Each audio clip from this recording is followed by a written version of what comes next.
पण एक गोष्ट सांगतो, माझा एक मंत्र आहे, तो तुम्ही लिहून घ्या पाहिजे किंवा रेकॉर्ड करून घ्या.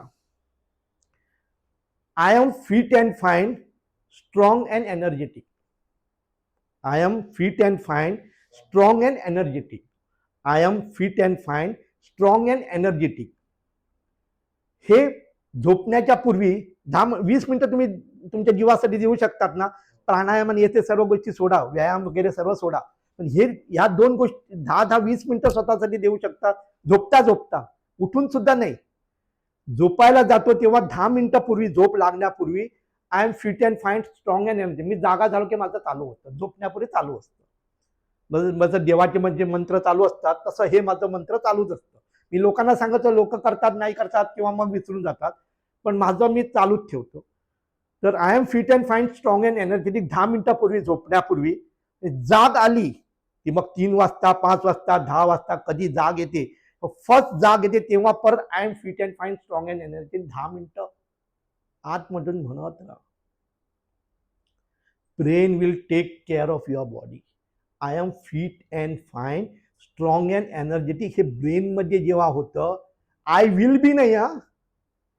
म्हणून मी तुम्हाला सांगतो, मी चांगलं होणार डॉक्टर, तर मी कधीच सांगत नाही तुम्ही माझं चांगलं होणार असं विचार करा, नाही, आणि कधी होणार असं नाही. आजच झालं चांगलं, उद्यापासून ऍडिशनल ट्रीटमेंट. मी आजपासूनच चांगला आहे, मला बरं आहे, मला बरं आहे. आम्ही जेव्हा तुम्हाला विचारतो कसं आहे का म्हणून, तर कितीतरी पेशंट ना नेगेटिव्ह सांगतात, नाही अजून बरं नाही डॉक्टर, काय तसंच आहे. सर्व दिसतं, चालणं दिसतं, फिरणं दिसतं, नाही बरोबर, हा बरोबर की नाही. पण डॉक्टरला कसं रडून सांगितलं काहीतरी वेगळं करेल आणखी, पण उलट तेच ऐकून ना डॉक्टर कंटाळतो. डॉक्टर म्हणतो हिला कितीही केलं तरी हिच्या तोंडून ते येणारच नाही, समजलं. त्याच्यापेक्षा हिला साधं ट्रीटमेंट दररोजचं केलेलं बरं आहे. पण आम्ही का विचारतो ह्याचं तुम्हाला सांगतो. आम्ही का विचारतो तुमचं कळायला नाही, ते आम्हाला हात लावूनच कळतं, हात लावूनच कळतं. पण तुमच्याकडून का पाहिजे तोंडातून डॉक्टर चांगला आहे म्हणून? का? ब्रेन ऐकतो, तुझ्या कानातून तुझं ब्रेन ऐकतोय मी कसं आहे ते, त्याप्रमाणे ब्रेन रिपेअर करायला लागतो. जो रडत जातो माझं काहीच नाही होणार, माझं काहीच नाही होणार, मी बरंच होणार नाही, बरंच होणार नाही, तो कधीच बरं होणार नाही. मी 50 तरी भयानक व्याधीतून बाहेर आलोय, माझं पूर्ण रेकॉर्ड बघा. पण प्रत्येक आतमधून आत्मविश्वास आणि स्वतःवरचा कॉन्फिडन्स, याच्यातून मी बाहेर आलेलो आहे. मी माझ्यासाठी ऍडिशनल वापरतोय. I am fit and fine, strong, young and energetic. माझी सर्व माझे मित्र म्हणतात तू कसं अजून यंग दिसतोय, माझा मंत्रच यंग करतोय ना मला.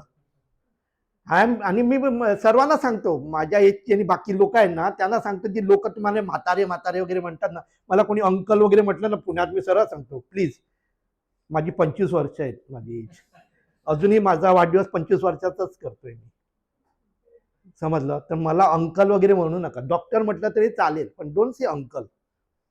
अंकल म्हटलं की मला एक वय झाल्यासारखं वाटतं.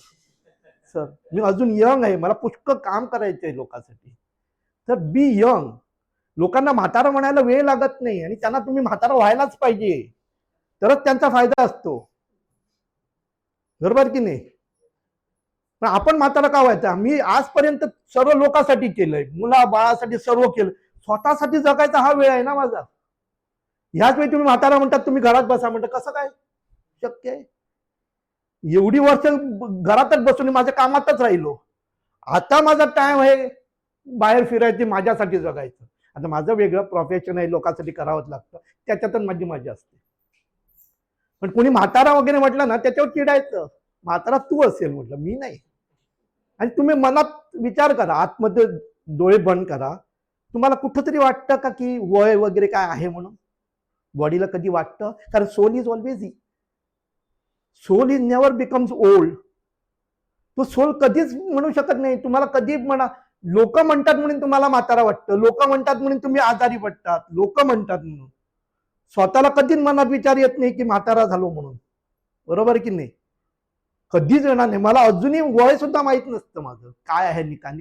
आणि कोणी विचारलं तरी म्हणतं कशाला पाहिजे वय, मी अजून तसाच आहे, मला काय प्रॉब्लेम आहे, आणि मला आणखी 100-200 जगायचं आहे, बरोबर की नाही. म्हणून कोणी म्हातारा म्हटलं आणि तुला आता आठवण राहत नाही म्हणते वगैरे म्हणतात ना म्हाताऱ्यांना, का म्हणतात? मी लोकांना शिकवतो या गोष्टी. हे त्यांचा त्याच्यात स्वार्थ असतो. काल तुम्ही चूक केलेली नाही, तुम्हाला आठवत नाही, तुम्हाला सांगितलं होतं, तुम्हाला आठवत नाही आता. हा असेल, माझं वय झालं, मला आठवत नाही होतं. आणि तुम्ही ते आपल्या विश्वासू माणसं, आपला मुलगा, आपले हे का खोटं बोलणार आहे म्हणून मलाच आठवत राहत नसेल हे धरून आम्ही मग आपला विश्वास नसतो ब्रेनवर, मला आठवण राहत नाही, मला आठवण राहत नाही म्हणून म्हणून आत्ता जे सांगितलं ते थॉट क्रिएट डेस्टिनी. ते थॉट आम्हाला आठवणीचा प्रॉब्लेम करतो आणि मग आम्हाला विसरायला सुरुवात होते. असे पेशंट घेऊन येतात लोक, डॉक्टर काहीच आठवण राहत नाही तिला, आताचं आता सांगितलेलं आठवण राहते, पूर्वीचं पण नाही, आताचं पण नाही, काहीच आठवण राहत नाही, त्यांना ट्रीटमेंट करा. मग मी त्यांना एकच लेक्चर देतो. आतमध्ये आल्यानंतर त्यांना सुरुवातीला विचारतो, तुमचं नाव काय? सांगतात. गाव कुठलं? पुरीचं गाव कुठलं? कुठं राहतात? कुठं आले? कसे? या गाडीनं. कुठून आलं? या गाडीनं. आतमध्ये आल्यानंतर बाहेर स्टाफला भेटले का? हा. कोण होती तिथं? ती मुलगी होती.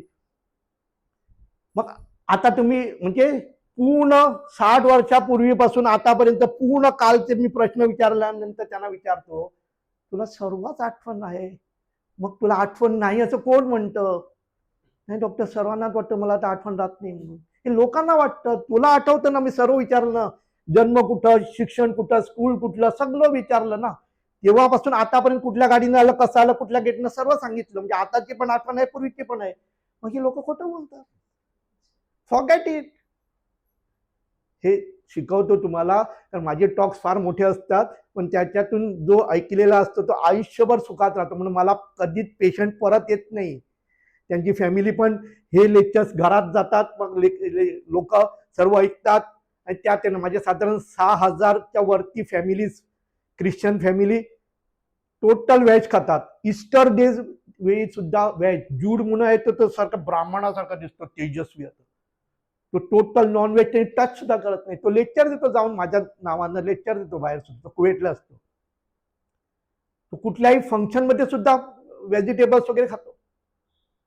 जे नॉन व्हेज वाईट. आणि कितीतरी आमच्याकडे टॉकला येतात. ती एक बाई आली होती मारिया म्हणून, ती म्हणाले डॉक्टर आपण तेलाची बॉटल उघडले, डॉक्टर प्रभू दिसतात, मग परत बुद्धी लावतो म्हणून.